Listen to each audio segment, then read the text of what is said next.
The leaders, the shakers, the game changers, the millennial movers. Get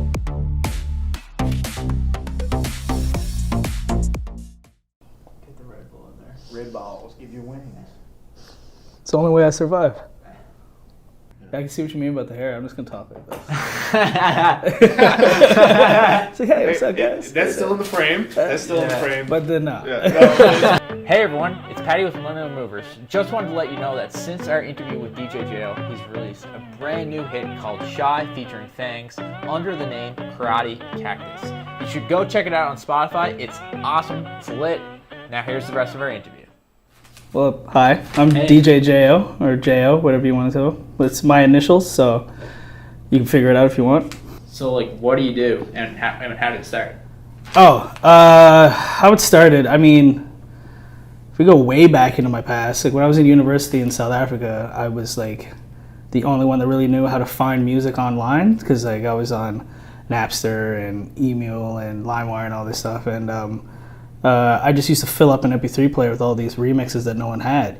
So everyone used to call me to go to their parties to bring my little creative zen, if you guys remember what those were, to the parties, and I would be playing there. And then I remember once I went to a bar and they just had a computer playing. I was like, do you mind if I just plug in my MP3 player? Yeah. And the bar owner was just like, I really like your musical taste. Do you want to come here every weekend and just select songs? So I was literally sitting there on Winamp with a crossfade selecting. So this is how this now keep in mind this is what like year is this? 2007. So like keep in mind that like I didn't really fully look into the DJ side of things until after. Why were you passionate about it? I've always been passionate about music. I really love music, even though I don't play any instruments. I just really love music in all different kinds of genres. And it continued when I moved here. My best friend Sinna, he was a DJ, and one day he was just like, "Do you want me to show you?" And I was like, "Yeah, okay." And he just showed me like pretty much the A, B's, and C's, the basics of it, and I just took the ball running, and I just kept researching and learning and picking up stuff off of different people that came around me. So what inspires you? Whew. Just pretty much music, like anything, any kind of music, anything new, like that's pretty much the inspiration, like where it boils down from, and be able to know that you either created or found music and you can like project it to a crowd and create a vibe and an energy in a room and know that like you did that. Like that's what really inspires me, to be able to move and curate the emotions of a room like with my two hands pretty well. And I have like a structure to my set too, like I make sure I take people like on a decent emotional journey, and then like right at the end I play a bunch of like sexy songs because I'm like, I'm gonna be everyone's wingman right now, and then that's it. So on the other side, what's the hardest thing about being a DJ? Being able to read a crowd. It's definitely the hardest. It's like if you don't have it, then like, I mean, I know a lot of guys that just go up and be like, hey, I only play this kind of music, and if you don't like it, suck it.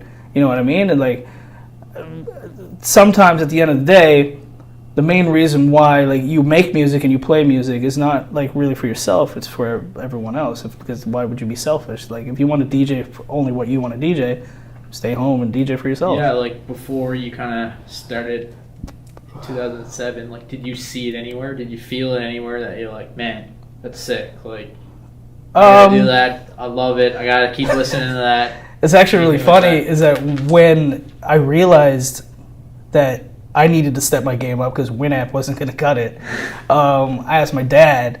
I was like, it was for like my 17th birthday, I think it was, 18th birthday, yeah. And he was just like, I was like, can I get turntables for my birthday? And his response was, fuck no. I was like, oh, okay.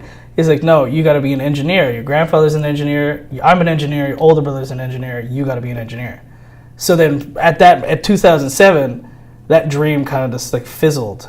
So I didn't really pursue it as much as I could until I moved back here in about 2011 and became friends with Sinna. And then he basically took me under his wing. Yeah. So did the people around you here kind of take that to a whole nother level, or was it? Yes, it was definitely him. And then like when I met my manager, he was bringing a lot of events to Newfoundland and a lot of DJs from around the U.S. and the world. and I would go to, obviously I'd probably open or be at every show, and I like the whole time I would be dissecting and trying to figure out what he's doing, and then pick out the pieces that I enjoyed the most, and then I guess Frankenstein what I learned from all these other guys into like what I am right now. Nice. Where's best venue you ever played in? Recently, Yeah. it would have to be last year, Cowboys tent opening up for the Chainsmokers. So 10,000 people in a tent, 45 degrees man. Celsius, smelled like hot vomit and beer, but it was lit. It was absolutely lit. Meeting the Chainsmokers was pretty dope. It was really cool because you see that like the way they're projected on social media, but then you're hanging out with them and they're just one of the guys. You know what I mean? We're in the green room being stupid, just pretty much just getting lit pretty well, just like you would with your buddies at the cabin. You know what I mean? Kind of going there. I know you started touring with Neon Dreams. Yeah. So can you kind of talk about that for a little bit? How did you kind of get in there with them, and how's that going for you guys? So it started off with me just doing shows with them. Like they came to Newfoundland a couple times. Like they did the Jib Fest that I wasn't at because I hurt my knee, and then I went down there and I did a tour with them, and things really clicked really well. It made sense because they're a full electronic band, and I would open, they would do their set, and I would close. So like they would be able to do their meet and greets after, and I would maintain the floor or whatever. And then just like moving down the road, like I ended up being offered the position as their DJ, which changed everything for me really, because it's a lot different when you're just DJing and it's just you, and then all of a sudden you throw a drum kit, a guitarist, and a lead singer, and then there's 3 other guys on stage that you actually have to share the energy and the stage with, and like figure out where you belong. Yeah. And it's a lot different, but it's great, and like I've been with them now for like 2 years now. Nice. And wouldn't change it for anything, to be honest.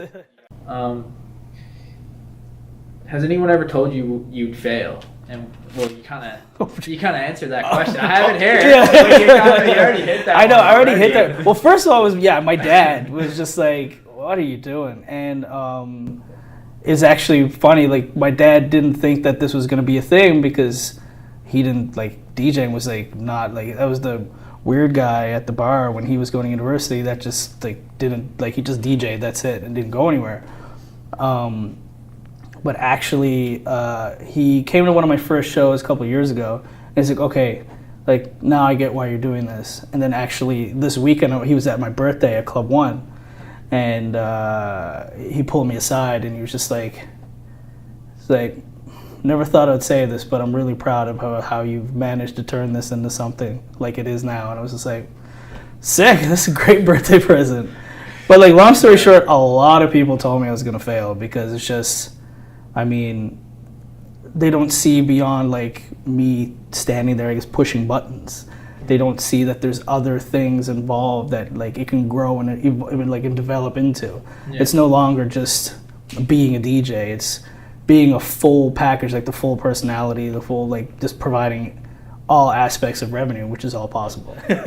What challenges have you faced kind of getting your business off the ground?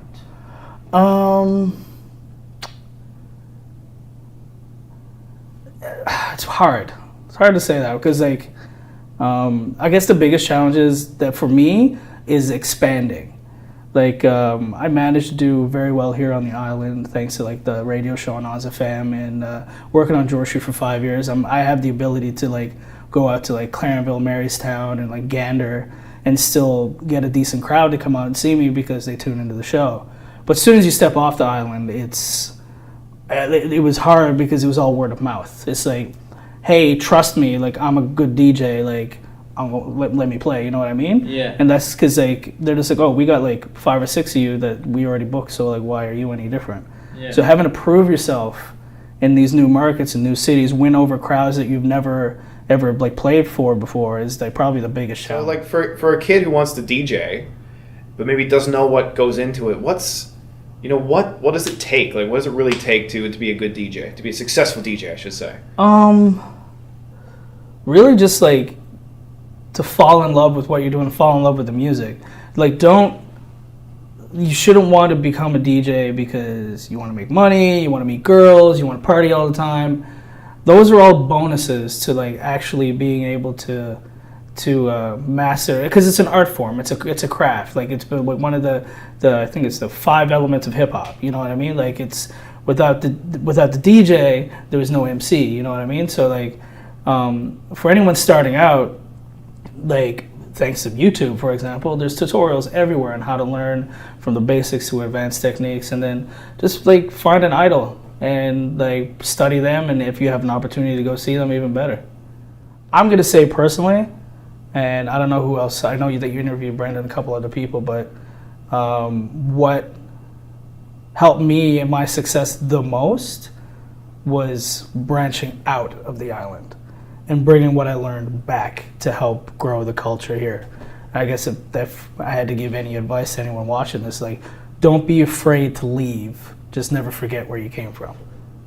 You know, the internet, everything's changing so fast. What do you think DJing, and what do you think the landscape's going to be in the next year or two for DJs? Like, because like someone made it, some are worldwide figures now. Like, yes. You didn't really hear about that 20 years ago. Like, you'd see these guys in No. different cities, and now you can be like a real figure, like even like pop figure. Yeah. So where do you think it's going in the next couple of years? It's definitely going to be a lot harder to make it as a worldwide DJ, because there's still events that exist, like the Red Bull 3 Style, which is a DJ competition like based solely on like technique and skill, song selection, and so on, judged by some of the greats like Jazzy Jeff and Scratch Bastard. And like if you compete in that or become the winner of that, you're considered a global DJ. You're recognized. It's a stage that you get recognized on.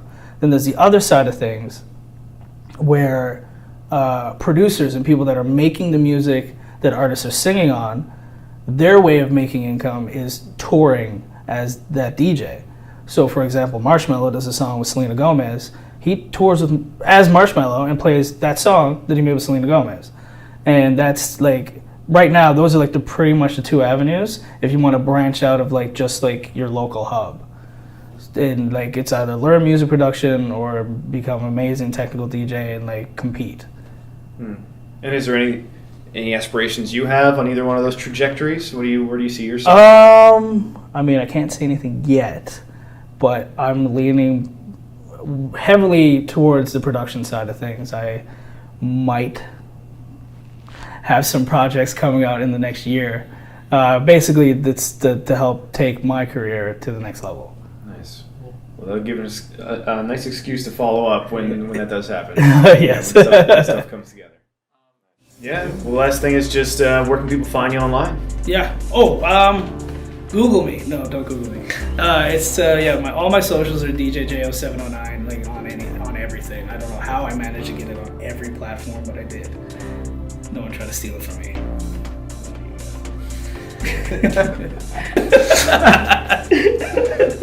All right, thanks, man. Oh, no problem. Great. Thank you guys for having me.